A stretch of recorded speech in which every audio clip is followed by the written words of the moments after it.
குருவடிகளே சரணம். Hello friends and viewers, எல்லாருக்கும் வணக்கம். அருள்மிகு அபிராமி பட்டர் அவர்கள் அருளிய ஸ்ரீ அபிராமி அந்தாதி பாடல்களும் அதற்கான விளக்கமும் பார்த்துட்டு இருக்கோம். இப்போ நம்ம பார்க்க போற பாடல் 4. ஞானம் பெறுவதற்கு மனிதரும் தேவரும் மாயா முனிவரும் வந்து சென்னி குனித்தரும் சேவடி கோமலமே கொன்றைவார் சடைமேல் பனித்தரும் திங்களும் பாம்பும் பகீரதியும் படைத்த புனிதரும் நீயும் என் புந்தி என்னால் பொருந்துகவே.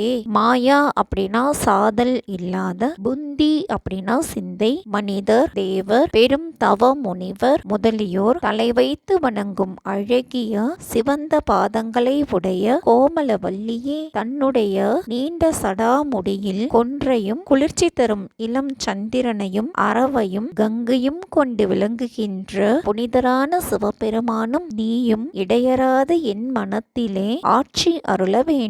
பாடல் 5. கொடிய துன்பங்கள் நீங்க பொருந்திய முப்புரை செப்புரை செய்யும் புனர்முலையால் வருந்திய வஞ்சி மருங்குள் மனோன்மணி வார் சடையோன் அருந்திய நஞ்சு அமுதாக்கிய அம்பிகை அம்புயமேல் திருந்திய சுந்தரி அந்தரி பாதம் என் சென்னியதே. முப்புரை அப்படின்னா மூவகை நிலை, மருங்குள் அப்படின்னா இடை. அபிராமி அன்னையே, உயிர்களிடத்திலே படைத்தல் காத்தல் அழித்தல் ஆகிய மூவகை நிலைகளிலும் நிறைந்து இருப்பவளே, மாணிக்க பூன் அணிந்த நெருக்கமான அடர்ந்த தனங்களின் சுமையால் வருந்துகின்ற வஞ்சி கொடி போன்ற இடை உடையவளே, மனோன்மணியானவளே, அன்பர்களை ஞான நிலைக்கு கொண்டு செல்கின்றவளே, நீண்ட சடையை உடைய சிவபெருமான் அன்றொரு நாள் அருந்திய விஷத்தை அமுதமாக்கிய அழகிய தேவி, நீ வீற்றிருக்கும் தாமரையை காட்டிலும் மென்மையான நின் திருவடிகளையே